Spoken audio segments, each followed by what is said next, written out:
Another WrestleMania main event is set up. Plus, we have more new champions.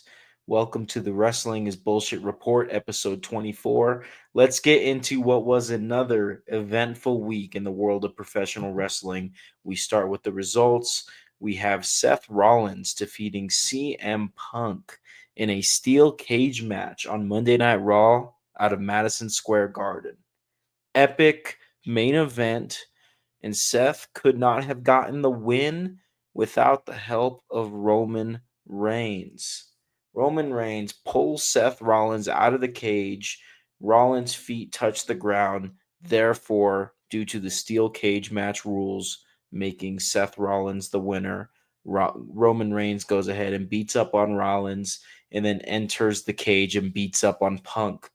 This is furthering what was established at the Royal Rumble just a few short weeks ago and setting up a triple threat for what seems like it can be the main event of WrestleMania Night 1 in Vegas this year. Night 2 is Cody and Cena. We know this. And Night 1 seems to be this triple threat, this star studded triple threat between CM Punk, CM Punk, Seth Rollins, and Roman Reigns. I can imagine them putting a tag on this where the winner of this triple threat will face the undisputed WWE champion somewhere down the line, perhaps at the next premium live event, which is Backlash. I don't know. We'll see. But I definitely think this triple threat match does not need to have a championship involved, does not need to have any added stipulation. I think they could just do a triple threat between Reigns, Rollins, and Punk, and it'll be enough to main event night 1. These are three absolute superstars. I know WWE throws the word superstar around way too much, but this is absolute superstar studded, stacked, and will be a great main event for WrestleMania Night 1. I hope they pull the trigger. I can't see what else they would do, to be honest with you. Maybe Gunther and Jay. We'll find out. Nonetheless, I think we will be getting this triple threat match at Mania. We'll see what happens. We also had Stephanie Vaquer make history against Julia as NXT's newest double champion, as women's North American champion Stephanie Vaquer defeated NXT Women's Champion Julia to become both the NXT Women's Champion and Women's North American Champion. We will see how this plays out, but Stephanie Vaquer is in position to be a dominant champion in the face of that star-studded women's division over at NXT. This reportedly comes to us because of an injury that Julia unfortunately faced, meaning that she had to drop the title to Stephanie Vaquer, cut her reign short. It's unfortunate, but I still think the NXT women's division is in great hands. So that's another situation, man. NXT Roadblock was a fantastic show. We had All Ego Ethan Page take on Javon Evans in a street fight. We had Moose take on Obafemi. We had the Hardys take on Fraxium. Those last two matches were title matches. Really good stuff out of NXT this week. We also had Friday Night SmackDown out of Barcelona, where the Street Profits defeated DIY for the WWE Tag Team Championship. Very interesting stuff. I definitely expected the Street Profits to defeat DIY for those WWE Tag Team titles, but I expected it to happen at WrestleMania. I definitely wouldn't be surprised if the Street Profits go on to have a long tag team title reign, and it makes me curious. Is there going to be a WWE Tag Team Championship match at WrestleMania? Because if so, why have this situation on SmackDown where you have a big title change? Why not just save it for Mania in a few weeks? Who knows? I shouldn't complain because it was very entertaining. It was WWE SmackDown's first time in Barcelona, Spain. So go ahead and pull the trigger on a big moment. DIY are no longer your WWE Tag Team Champions, and the Street Profits look like they have a lengthy title reign ahead. Last but not least for the results, guys, TNA had their first special of 2025, TNA Sacrifice. It was their second big show of the year.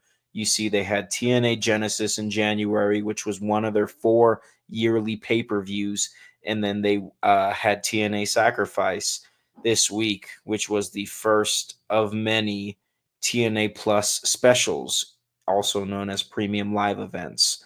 So, this show was fantastic. We saw one title change hands. We saw Spitfire lose the Knockouts World Tag Team Championship to Ash and Heather by Elegance, who finally get to hold some gold in TNA. Spitfire is a fantastic Knockouts tag team, but they come up short against Ash and Heather by Elegance, and I'm excited to see what Ash and Heather by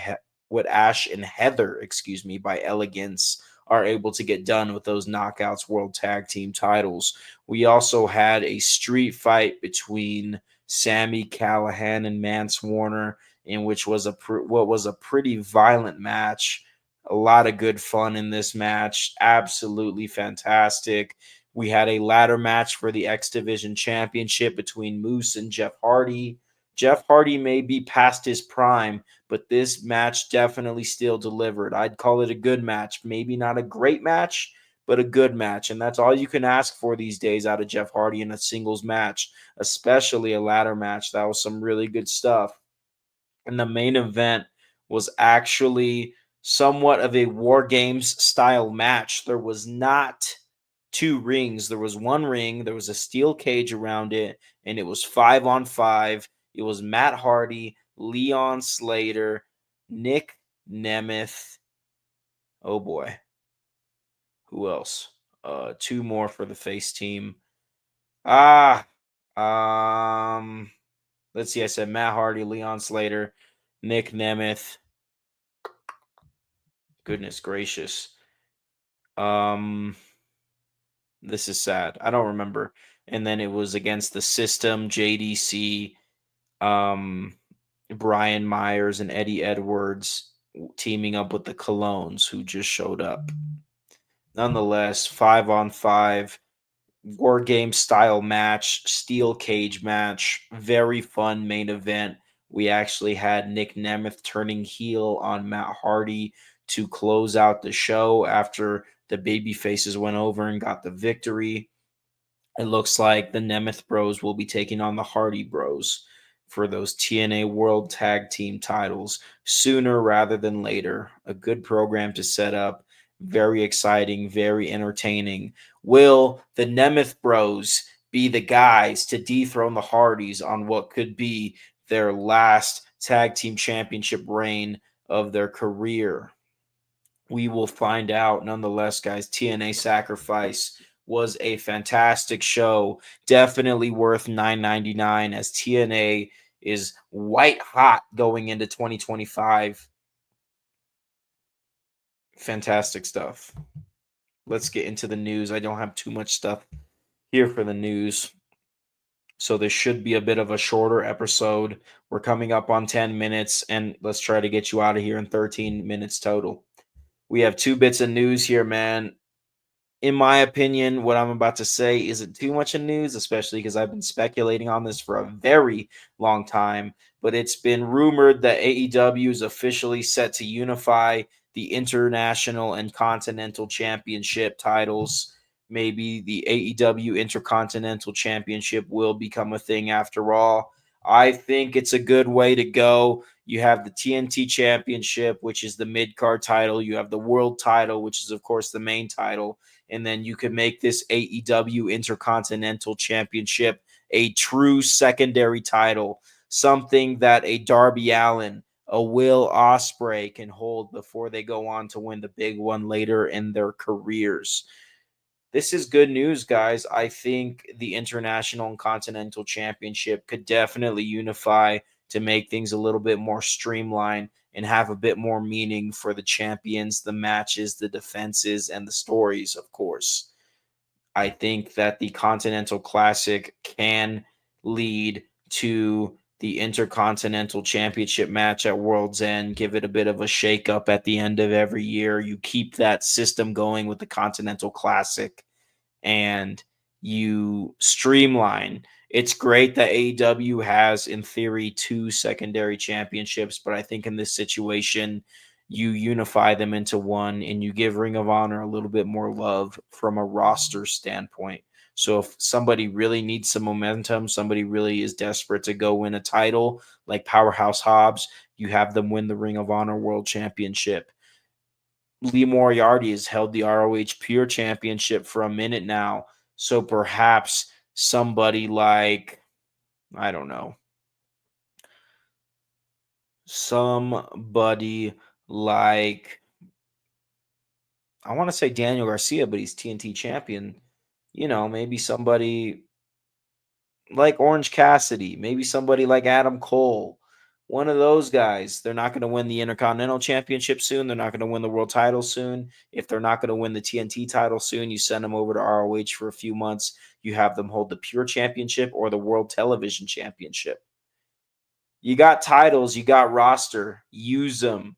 Definitely think it's a step in the right direction if you are to unify the International and Continental Championship over at AEW. Last but not least, man, this is actually comedic. Dave Meltzer believes that ex-WWE guys are sabotaging AEW from within. I definitely caught this little piece of news recently. I was like, I got to throw that out there because that's a hilarious theory. I don't know the full scope of the situation. I don't really listen to Meltzer, to be honest with you. I'll keep an eye on his 5-star ratings, and I guess I do respect his 5-star ratings, whether people like to admit it or not. They are a cornerstone of our community here. Meltzer's ratings, Meltzer's match ratings. But nonetheless, Meltzer was talking about ex-WWE guys like Cope. I guess ex-WWE guys like Mox as well, being a part of the AEW roster and sabotaging AEW from within. A hilarious theory, but I definitely don't think it's true. There's no way that that is the case, but you never know. It's funny to think about, man. Guys like Mox, guys like Cope, guys like potentially even Adam Cole, all these ex-WWE guys in AEW. What if they are for WWE and sabotaging AEW from within? Not my words, but I think it's hilarious to bring up. So we'll call that quote unquote news. I guess it was a slow week with news, so I had to go ahead and get creative and throw things in there. That's pretty fun. All in good fun, guys. Nonetheless, I think we can get you out of here pretty shortly from here, and we can go ahead and go over the watch list. What should you watch this week in the world of professional wrestling?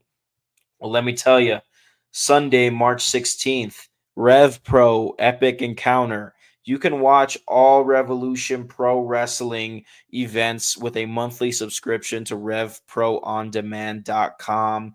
It is probably England's greatest wrestling promotion at the moment, at least for ease of access worldwide and consistency. It's a shame to say that because it technically is an indie, at least in my opinion. But nonetheless, guys, if you guys need some British strong style in your life, I would definitely check out RevPro, Revolution Pro Wrestling. Let's check out this card here as Will Caven defends the undisputed British Cruiserweight Championship against Robbie X and Stephen Wolf. Connor Mills and Jay Joshua defend the undisputed British Tag Team Championship against the Young Guns. And last but not least, Michael Oku defends the undisputed British Heavyweight Championship against One Called Manders. The One Called Manders. That main event between Michael Oku and the One Called Manders should be a fantastic match for you. Let's go ahead and talk about what else to watch on the watch list. RevPro On Demand, Sunday, March 16th. That's when you can check that out.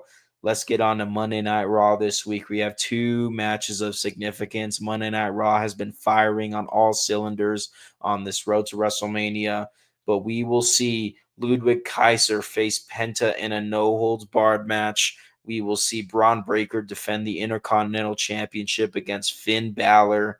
Tuesday, NXT, we have Eddie Thorpe facing Trick Williams in an underground match. Great feud they've been having over there on NXT between Eddie Thorpe and Trick Williams. And then we have Chelsea Green from the main roster defending the Women's United States Championship against Sol Ruca. It's funny because all we've seen over the past few months with this Women's United States Championship is Chelsea Green versus Meechin. They take it over to NXT and they give us a fresh match. Chelsea Green versus Sol Ruca for that Women's United States Championship. Part of me is like, why don't you just have Sol Ruca come up to SmackDown? But maybe they'll have a rematch of sorts, and that one will be on SmackDown. Nonetheless, it's exciting to see Chelsea Green versus Sol Ruca. I'm a huge fan of Sol Ruca, so I think it's great that she's getting the spotlight. Sol Ruca did get the pin against Chelsea Green recently on NXT in what was a tag match, if I'm not mistaken. So following up with a women's U.S. title match here for NXT is fantastic. Nonetheless, I shouldn't get so nitpicky. Last but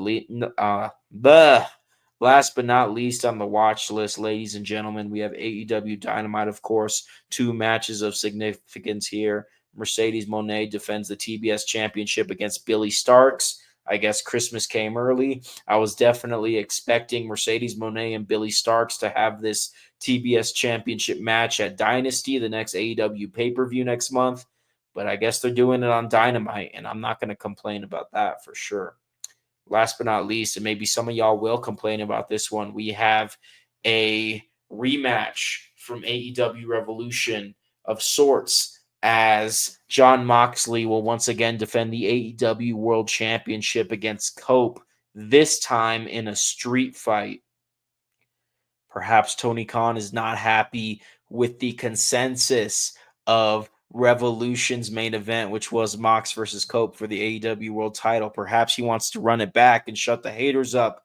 We'll see if he's able to do that. I definitely think a street fight is more along the lines of what Mox and Cope should be having match-wise. And we'll see if they can shut the haters up on Dynamite this week. Only one way to find out, and that's to watch the show. So yeah, it's been another crazy week in the world of professional wrestling. We definitely have some money matches coming up on Monday Night Raw, on NXT, and AEW Dynamite this week. I'm very excited to see what comes of this week, this upcoming week in the world of professional wrestling. That's all I got for you guys. This has been episode 24 of the Wrestling is Bullshit Report.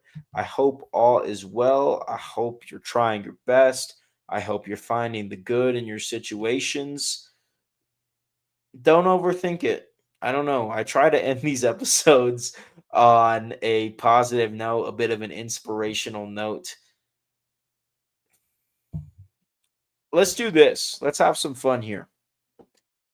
For those of you that don't know, I do have my bachelor's degree in philosophy. That's one of 2 bachelor's degrees that I have earned in college. So I'm going to try this new idea, fresh on the spot, good on my feet.